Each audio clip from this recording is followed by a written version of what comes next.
Samantala, mga kabombo, mga ka-Star Nation, sa mga karagdagan pa nating balita, alam niyo ba na may nagsagawa ho ng kanilang motorkada, isang uri ho ng pagkilos dyan sa Cebu habang nagpapatuloy ho itong Association of Southeast Asian Nation Events. Kaya naman ho, yung mga otoridad ay hinuli yung leader ng grupo na nagsasagawa ng naturang event. May balita dyan si Bombo June Salde. Hinuli ng mga grupo ng pulisya si Jun Abines, ang kilalang leader ng mga diehard Duterte supporters DDS dito sa Cebu matapos nagsagawa ito ng motorcade caravan bilang protesta sa pagpatalsik kay President Ferdinand Bongbong Marcos Jr. ngayong araw ng Huwebes.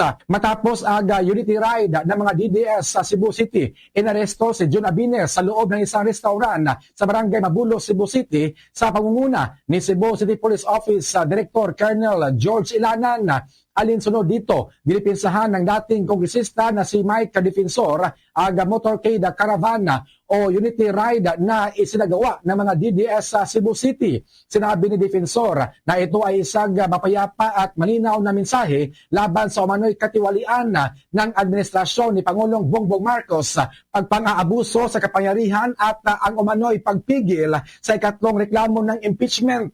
Nadismaya si Defensor dahil sa sinabi niyang 3 beses silang hinarang at hindi umano pinayagang gumamit ng Fuente Osmeña Public Park at sa pagtatapos ng dispersal, sinundan sila sa isang restaurant at doon 10 motorsiklo ang kinumpiska at doon inaresto si Jun Abines. Nabatid na may iilang grupo ng mga Duterte riders din ng Cebu ang nagsagawa ng unity ride ngayon kasabay ng kanilang panawagan para sa pagpatalsik kay Pangulong Ferdinand Marcos Jr. Nagsagawa ng motorcade ang mga rallyista sa kahabaan mula sa North Reclamation Area patungo sa South Road Properties sa SRP kung saan nakatakda silang magdaos ng isang rally upang iparating ang kanilang galit at pagkadismaya sa gobyerno. Kasabay nito, patuloy pa rin ginaganap sa Cebu ang Association of Southeast Asia Nations ASEAN Tourism Forum. Nandito kami, hindi ako makalive, pero nandito kami nagkaroon ng blockade.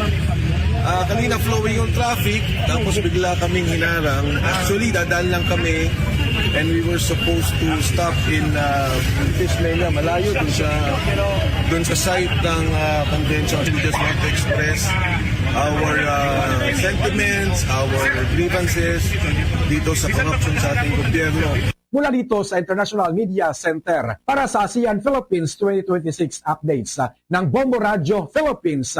Ito si Bombo June Salde for the number 1 and most trusted source of news and information. Basta Radio, Bombo!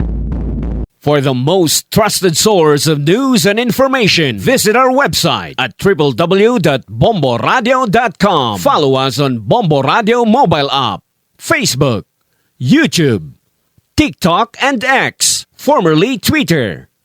Like, share, and stay connected. Anytime, anywhere.